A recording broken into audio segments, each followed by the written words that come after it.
Good morning, everyone. I have a special talk for you today. How many people here today were born and raised in Hawaii? One.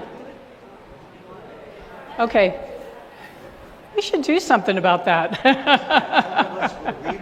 Reborn in Kaua'i. How many were reborn in Kaua'i? Okay. Yes.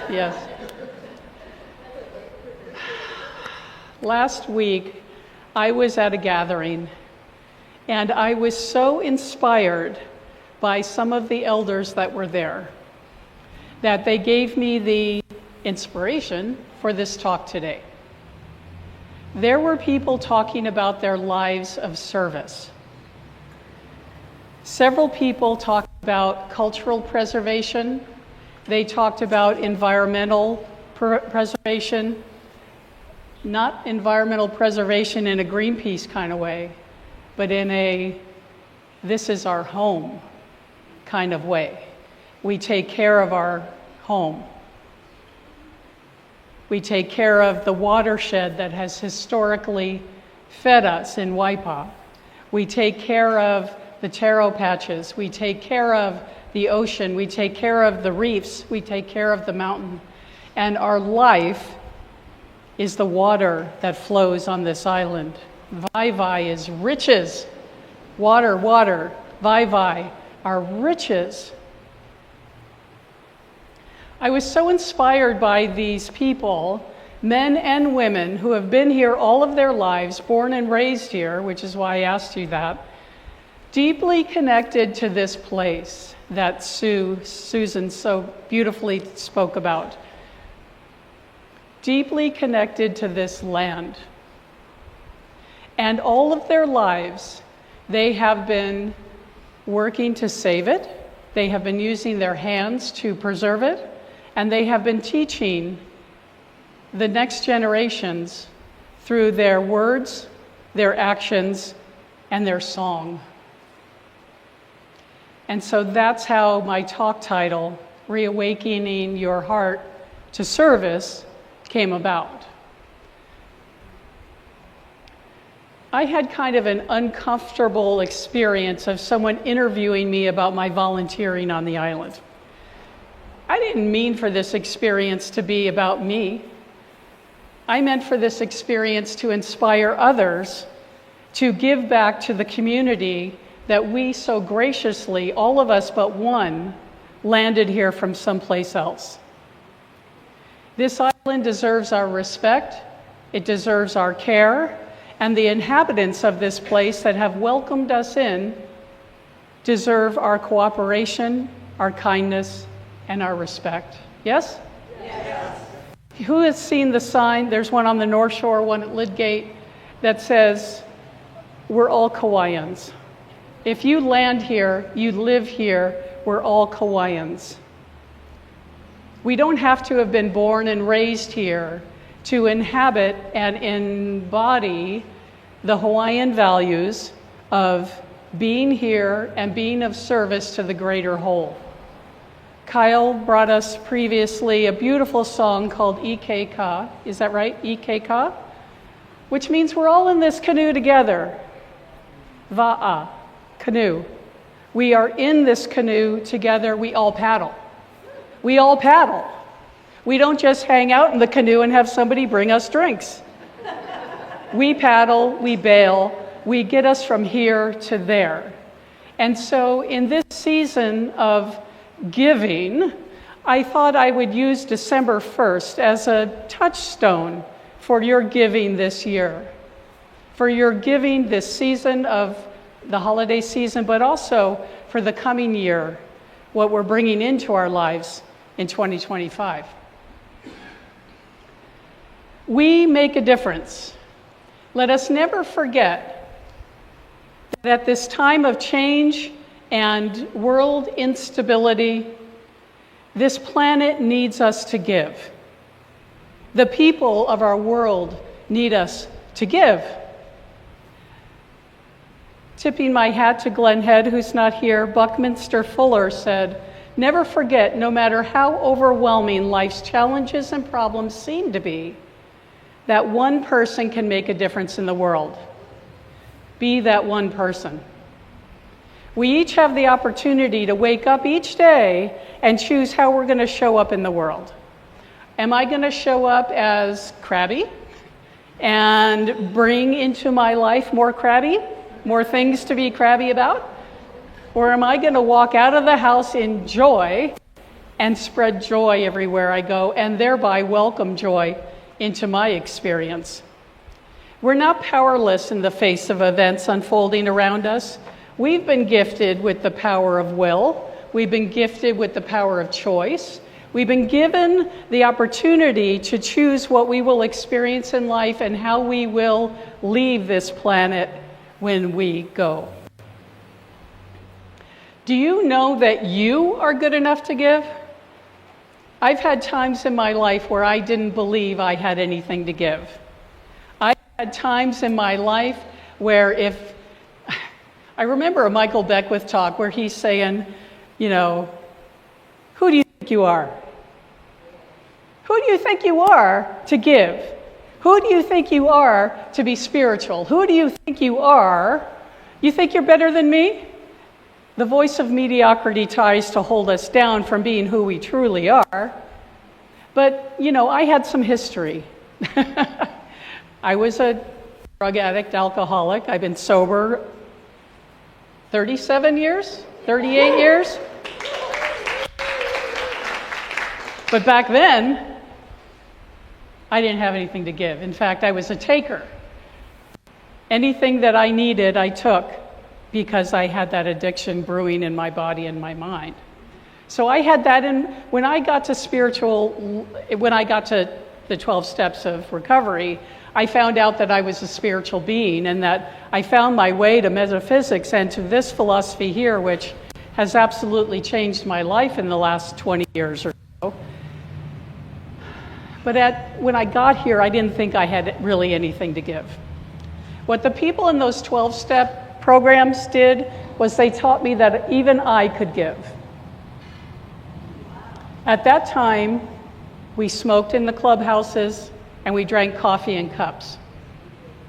Right? Deborah remembers. She was there. Sorry for outing you. After service, after the meeting, the ashtrays needed to be cleaned and the cups needed to be washed. And guess who got to clean the ashtrays? I had something to give. I could clean ashtrays.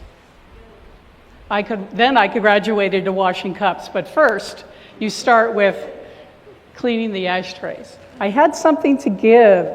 So often we think that there is nothing within us. We don't have enough. We're not good enough. We're not better than. But there's also something else that gets in the way of our giving, and that is thinking that it's an obligation or that they need me to give. They're less than. I have to help them. Those two mindsets totally mess up the energy of God moving through you and as you to give your gift. If I think you need me to help you, that gift is not given with love. If I think I'm not given enough to give to you, then I will be giving from fear and lack and limitation. If I think giving is an obligation, then I'm giving with restraint. I'm not giving freely. I am just doing the bare minimum that I need to do so that no one will call me out. Anybody been there thinking that way? In 2009, I was laid off from the best job ever. I was a forest research scientist, and my laboratory was in the woods. And I loved it. I loved it. I loved it. And I don't know why I wasn't paying attention to what was happening in the world, probably because I was out in the woods by myself every day. was that something happened in our economics in the United States in 2008. And in 2009, I was let go. My program was closed because it wasn't seen as essential. I could have worked in the mill, sawing logs, but that wasn't my thing either. I was devastated. I was sweating.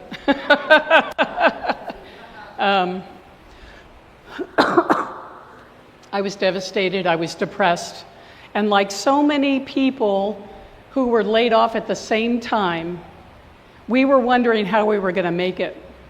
And my partner still had work. Fortunately, the bills were going to get paid, but there's still that thought of, without my income, how are we going to make it? What are we going to eat? Are we going to be able to keep the house? Are we going to, what's going to happen? And that was a really very real fear for so many people in the United States in between 2008 and 2010 when things started getting rolling again.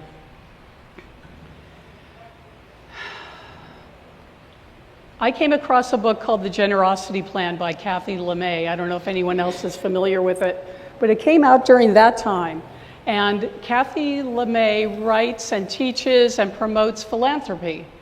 And I'm not sure why I was guided to this book because I don't see myself as a philanthropist. But the generosity plan seemed like something that would be nourishing, seemed like something that I could do maybe, that might even lift my depression and my bad feelings about being laid off.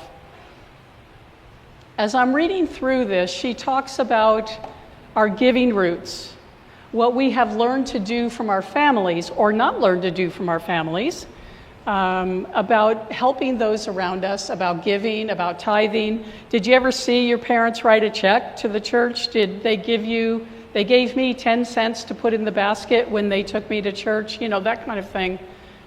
I did witness giving, but I didn't see my parents volunteering anywhere. Don't think I ever saw them folding up chairs after a potluck. I don't think I ever witnessed that kind of stuff. And so it was actually from AA that I learned how to be of service. And that being of service was something that we did to give back for all the goodness we've been given. And that doesn't mean my parents didn't give, it just means I wasn't aware of it. They didn't teach it to me as a value of our family. I decided that from the generosity plan, I got some ideas about what I could do. I could volunteer my time. I might coordinate some kind of event that would raise money for something. I could donate books to the library. I didn't think I could write a check. Didn't think I could write a check when my income was just gone. The generosity plan taught me that I have something to give and I can always increase my giving. And the more I give, the more I have to give. It's the principle of tithing, the one that is so difficult to understand for people everywhere that let me go there because that's where I'm going, it seems like. Let me just come back. That way I won't get confused. Tithing says we give 10%. It's a biblical principle, but it's not just biblical. It's been from time immemorial. People have given of what they have to feed those, the greater society, the greater good. It was kind of codified in the Bible as giving 10%. And the way we teach it today is that we give 10% to what spiritually nourishes us. I know that the Revs have taught tithing here. That has what has kept these doors open for almost 12 years now, is their principle of giving 10% back out to what spiritually feeds them so that Cell Kaua'i thrives. Roseanne, could I have my thermos, please? Thank you. Well, when I was learning about this stuff through the generosity plan and also taking Science of Mind classes at my little Church of Religious Science in Northern California,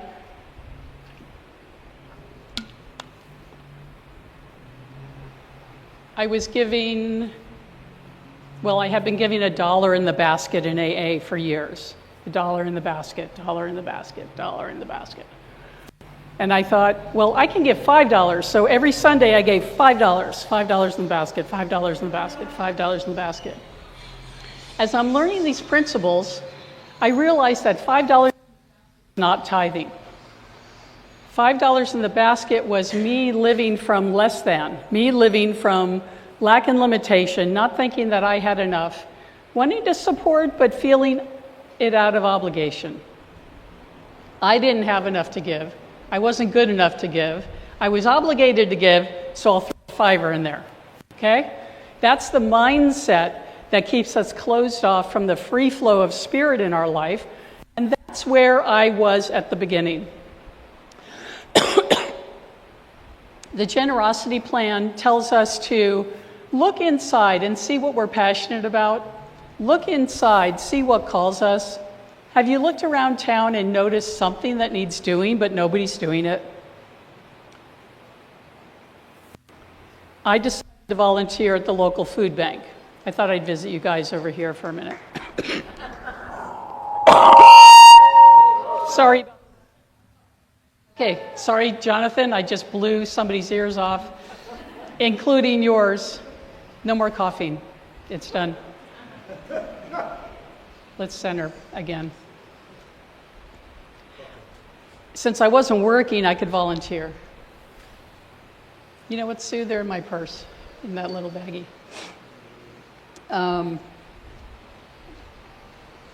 I decided to volunteer at the food bank, and I asked them, what is it you need most?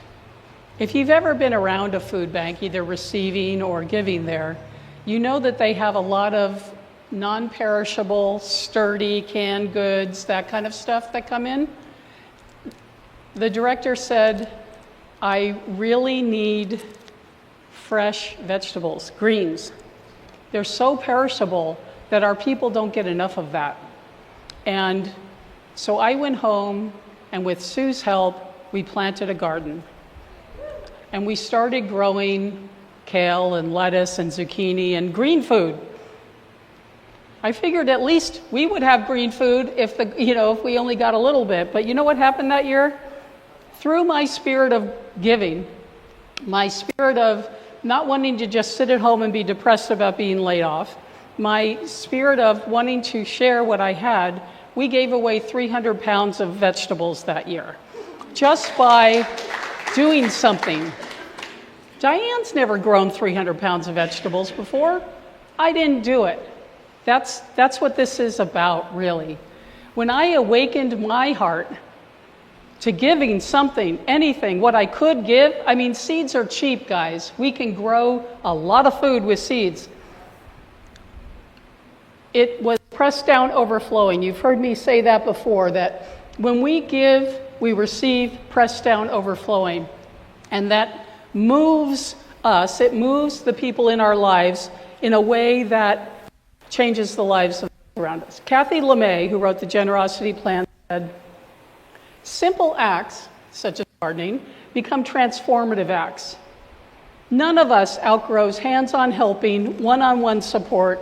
Those connections are what fuel us. Those interactions give us hope.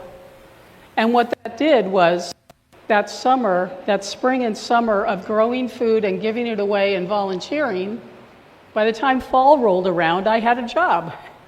And I had to give up my favorite day of the week, which was volunteering at the food bank on Tuesdays. But that's the way it unfolded.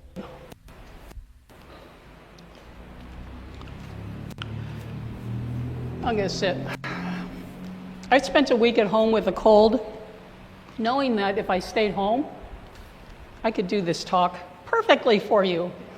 And what I have found myself doing is, I get up really early in the morning. It's still dark outside. I'm sitting on the lanai, and it's chilly out there. So I have the green blanket, my cup of coffee. Don't have my glasses on yet. I'm sitting in the dark. And I'm doing this. I'm untangling the tassels. That's what I'm doing. And the other day I realized I was untangling. It occurred to me, why am I doing this? My hands are going numb from doing this kind of stuff. Did I blow you guys out back there? Okay, good. They've been in a huddle since I coughed. I'm doing this, and I'm doing this, and I'm doing this. Sue wakes up and she says, why are you doing that? It's just going to get tangled again. What are you doing?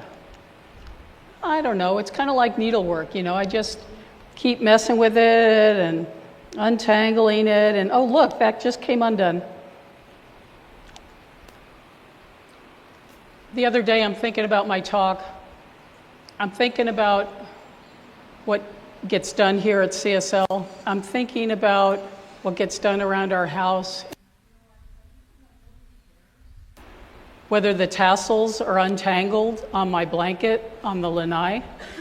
I mean, Sue usually uses this blanket. She doesn't care about the tangles and the tassels. But I thought, why? I kept asking myself, why do I do this? Why do I keep doing this? I mean, I got one side done and the other side's almost done now.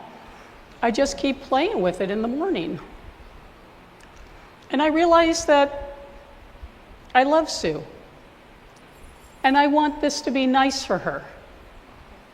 And when it's all tangled, it's not nice. So I just keep doing that. And it felt really sweet. It felt like a really sweet moment. It's like, okay, I'll keep untangling these tassels until they're all untangled, because I want it to be nice.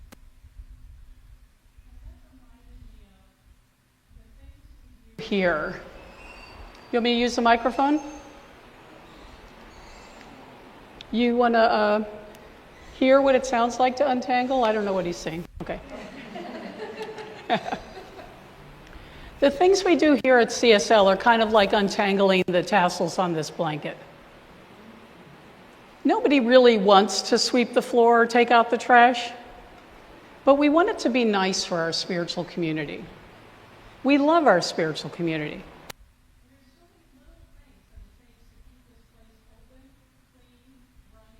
And nice for all of us.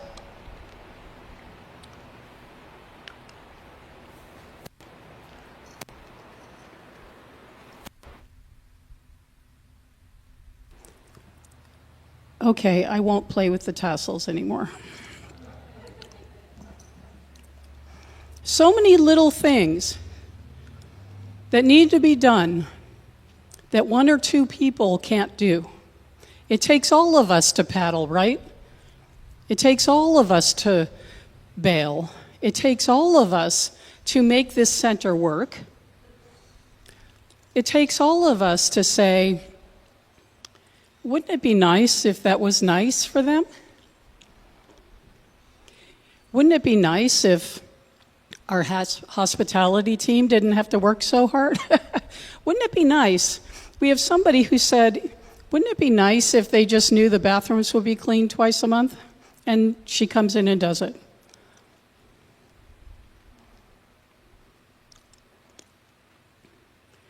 It dawned on me that there are so many things that I do in my life, so many things that I do here at CSL and at the other organizations I volunteer with, that we just do because it's not like it's a big deal, but it's important. It's important that we take care of what we love. It's important that we take care of what's special to us. It's important that we wake up our heart to giving.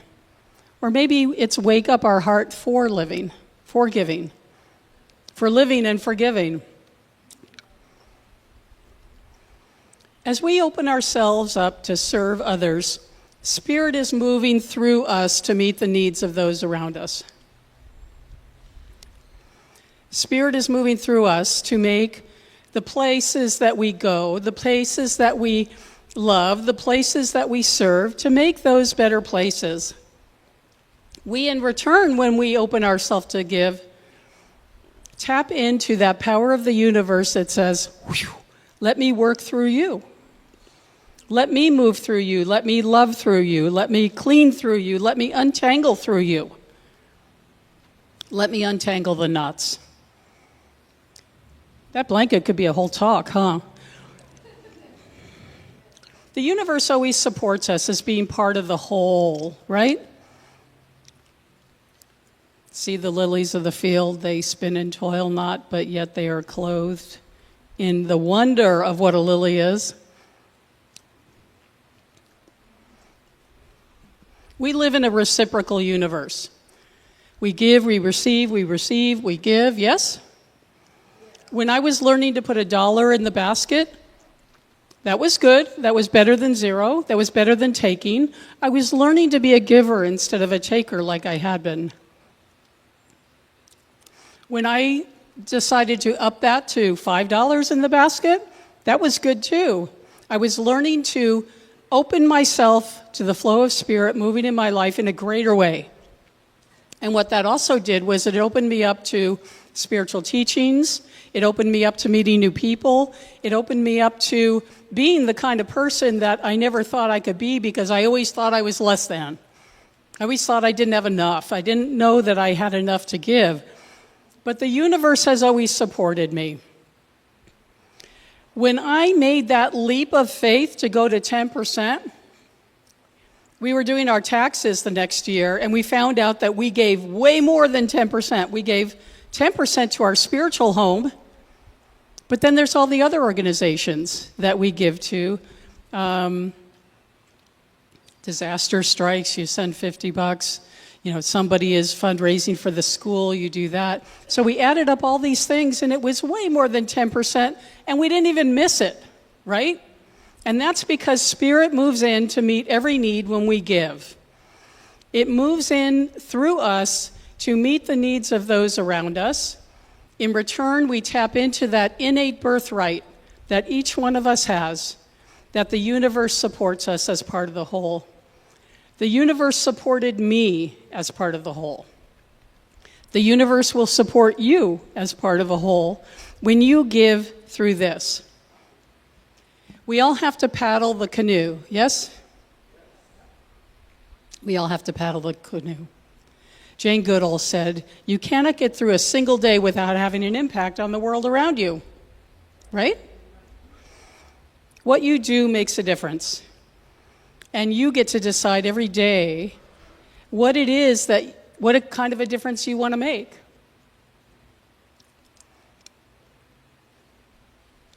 So what do you think? Are you all there? You're all there? Today in the women's and the men's circles, we're going to talk about this topic, okay? We're going to talk about what did you learn about giving, at least in the women's circle. We'll talk about what did you learn about giving from your roots, your giving roots. Did you learn anything at all? Did you learn to give more? So that's what I would love to hear about from each one of you. I'll be facilitating the women's group this afternoon about 10 minutes after service, and Charles will be facilitating the men's group out back, and we'll continue this discussion of how do we open our heart to giving? How do we open our heart for giving? Which talk title should I have chosen? I have no idea how it would have steered it one way or the other, but we can't get through this alone, nor would we want to, right? Look at all of you that came here this morning. We chose to be here on a Sunday morning so that we could be together in our spiritual community, so that we could give and share the love of Spirit in and through each one of us in a way that is indeed magnificent. And so as I look out to each of your eyes, as I look out and see the beauty that is Spirit shining through you, I know that we each have a beautiful giving season ahead of us, and we have a giving life ahead of us. So let's close the message today with prayer. Let's turn within. For spiritual mind treatment is also called affirmative prayer, for those of you who don't know. And it is calling on the divine to bring forth through us that flow of energy that is right there within us, and allow it to come through in a way that is wonderful and healing and making our lives new. So in this moment, I turn within and allow my mind to center on the power of the presence and the love of God that is everywhere present. In and through this whole beautiful land, this whole beautiful world, each person around us is a perfect expression of the one. And so as I center myself in that, knowing that God is all joy, God is all love, God is all givingness, God is all peace, that because God is everywhere present, it is right where I am, right where each of one of us is. And as we allow that to flow through us to meet the lives of those around us, Spirit's circuit is complete. We're giving, we're receiving, we're giving from an open heart. And so I allow that goodness to move in and through all of us, healing, blessing, prospering all of us as we give. And allow Spirit to do its perfect work in our lives through the law of mind and spirit that absolutely says yes. And so it is.